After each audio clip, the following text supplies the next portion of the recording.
everybody, so it's me, Julia, again from Prudent Joy, and we are finally back online at my house. It took a while to get internet service here, but we have it, so now we can get back up and going again. So, a couple things to fill you in on since my last video. One is the internet thing, so we're super happy about that. Let's see here. Where to get started? This last week has been absolutely crazy. Week and a half, really. So, on the 8th of March, we had my daughter's birthday party. My youngest daughter turned 5, so we had her birthday party. That night, I became violently ill. Vomiting and all the other good stuff, you know, sitting on a toilet with a bowl, all of those things. That went on into Friday, and guys, I was vomiting so hard. I forget what it's called, and it starts with a P, but my throat was red spots everywhere. And then it like went up onto my face and up around my eyes. And that's some pretty hard vomiting. So,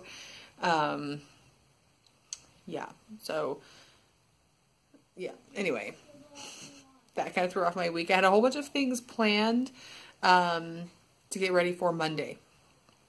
Well, it didn't actually end up really happening because of getting sick. So, then the weekend came, and it was just kind of resting, I guess. Doing a couple last minute things to prepare for Monday, and Monday was the start of spring break. And I had very fortunate timing, because I had surgery on Monday. For those of you who have been around, you may remember in the fall, it was the summer and fall, I was paying $168 a month toward my doctor, setting up like an account, basically, to help pay for the deductible and out-of-pocket expenses and things like that for the surgery I was having in March. And I'm not the only person who applied money towards that either. Like, my husband did too, out of his money at the time, since we were not combined. And so Monday I had surgery and had this guy. So obviously my surgery was C-section. Here he is. He's a little jaundiced still.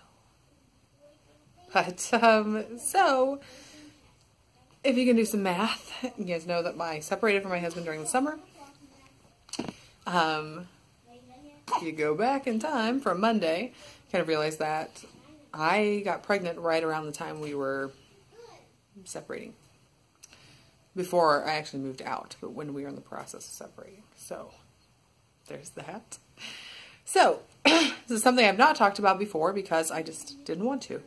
I just kind of wanted it to be like a private thing, but now that he's here, it's not anymore. So, yeah, he's actually not going to alter our budget very much, shockingly, but anyhow, I'm going to telling you about some of these things. Now, this summer, when I moved out and moved into the townhouse, I had a doctor's appointment scheduled to, with an OB, gynecologist, OBGYN, to discuss having a tubal. Because at the time I was like, I'm turning 35 in November, and I already have 3 kids. I don't need any more. I don't really want any more. So let's just get it done. So I got moved, all this other stuff, and I was feeling not great and really tired and all these other things, but I thought it's probably just stress. And right before I went in for that appointment, I took a pregnancy test, and sure enough, so I have to call and say, hey, you know, the appointment we have scheduled in a couple weeks, the nature of that appointment needs to change because I'm not going to be having a tubal as soon as I initially thought. that. So, so then started my prenatal care. Yeah, so I had the C-section on Monday, and I had my tubes actually totally removed. So with like just a normal tubal ligation, you just have like a piece of the tube gone. Mine are totally gone. So this will be the last baby. It's unreversible surgery. So there's that. Okay, so his birth was not exactly normal. We just got him home yesterday. Yeah. So when they took him out and gave him to me, he was purple. And so I got to hold him for a little while they were, you know, finishing up and getting me sewn back up and things like that. But he kept, you know, grunting and holding his breath and all these other things. So they took him to NICU, and that's where he stayed until Saturday, and that was really difficult. What ended up happening, they weren't sure at first if his lungs were underdeveloped or, you know, what the issue was. So they took him to NICU, and fortunately his lungs... hold on a second. Anyway, she was really distracting me. I'm trying to talk about what was going on. So, okay, yeah. So they got him down to NICU, and they're, you know, monitoring him. They did blood tests. He had a little bit of inflammation showing. But they determined eventually that what had happened is right before they pulled him out, he took like a giant gulp of amniotic fluid and had a whole bunch of fluid in his lungs. So they just had him down there. He was like on oxygen and liquid nutrition and, you know, all these different things. While we were kind of waiting for the fluid to reabsorb into his body and hope that he did not develop pneumonia in the meantime. Obviously he did not, because he is right here. Oh, and he has his little eyes open. Aww. Gonna look at everybody. Say hi. Oh. No.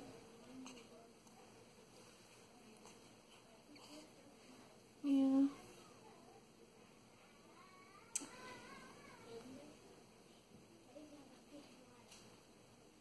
Anyway.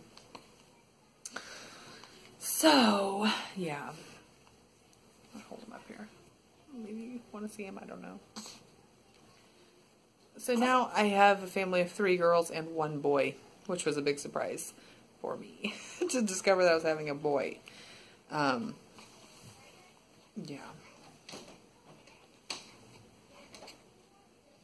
But he is just the sweetest thing, and he is such a good baby.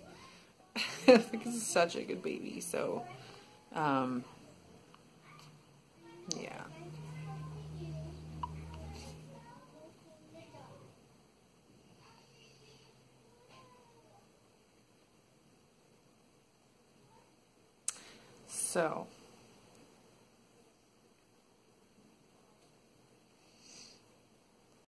So when I found out that I was pregnant, I really did not want to be pregnant, and I didn't really want any more children, and I was like, this is just going to make everything harder than it already is.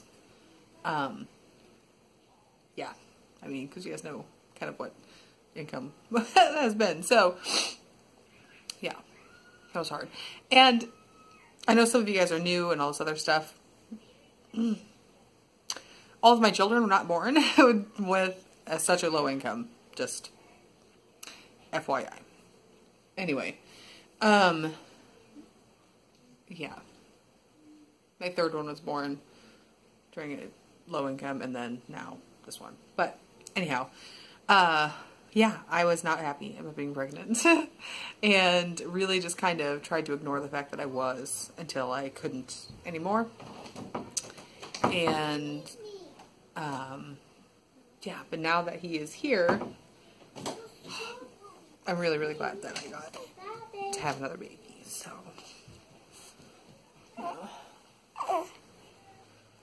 him up here. So the age difference between him and my youngest is 5 years. So he is going to be the perfect annoying younger brother for all of these girls coming soon. So that will be kind of fun, and I will really enjoy him annoying them. So yeah, that will be nice. Anyhow, some of the normal stuff we talk about. I'm gonna wake up. No? Okay. Some of the normal stuff we talk about. I haven't heard anything from the management company at the townhouse yet. And this is also a reason at the townhouse I was like, I cannot be somewhere that, you know, they're not going to take care of things when they go wrong. I cannot have a newborn baby in a place where they don't take care of things that you need in a house. So that's another reason that I left there kind of as quickly as I did. Oh, yawn. Is he awake? No, he's not really awake yet. Oh. Then can this be Bobby video? So, anyhow, I keep getting distracted. These little girls are kind of running around here. I'm trying to keep track of everything I've told you. Yeah, so everything goes back to normal on Monday, kind of. So I have to kind of create a new schedule, a new routine, and all of these things starting Monday. So we will see how that goes. Money stuff. So in the hospital, okay, after my husband did get his promotion at work and things like that, these girls were put on, taken off of Medicaid and put on his insurance plan there. And this little guy, though, is presently going to be on Medicaid, like his NICU stay.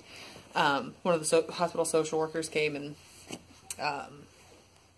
we did paperwork and things like that to secure Medicaid for him and to help pay for the NICU stay, because even just, what was it, 6 days in the NICU is not exactly cheap.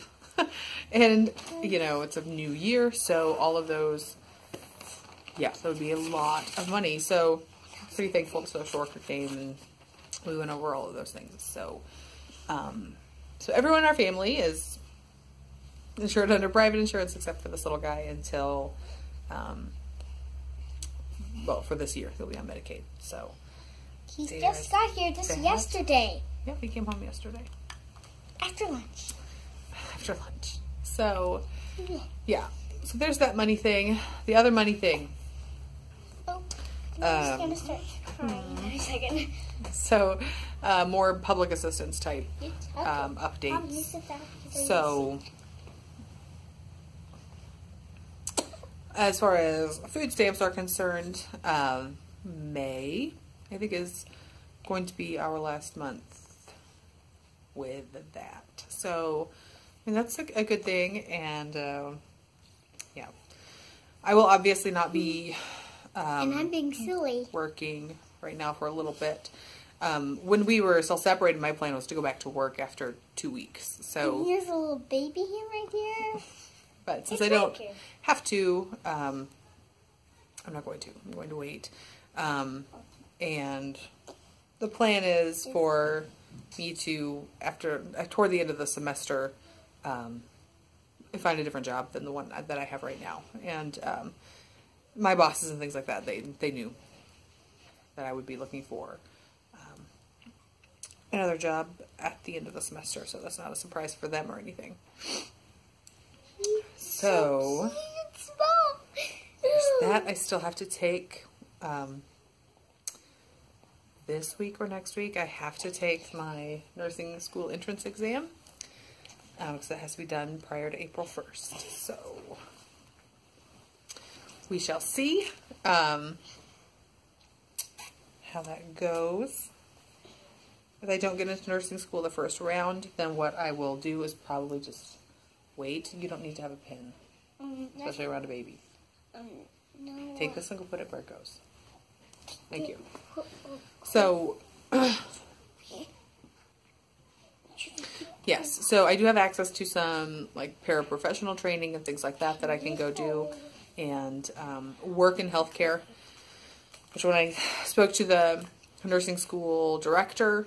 If I don't get in on the first round, then basically the only things I could really do to improve my application are going to be working in healthcare right now, or having experience up until I reapply, and probably retaking the Kaplan test, which is what I have to do this week or next week, unless I got 100% on that, but that's not going to happen. So, yeah. So there's that. Those are the biggest updates that we have. My budget for March went out the window because there's been a lot of eating out and ordering pizza and all of these things. With his unexpected NICU stay. And I do realize, you know, anytime you have a baby, there's that chance. But for me, it was like, the pregnancy's been fine. All of my kids have always been fine. So the likelihood of it happening is pretty low. But it did. It happened. So. Man, it's chompy dinosaur. Chomp, chomp.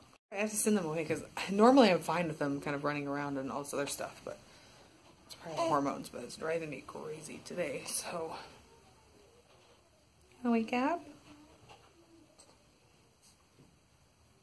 Yeah.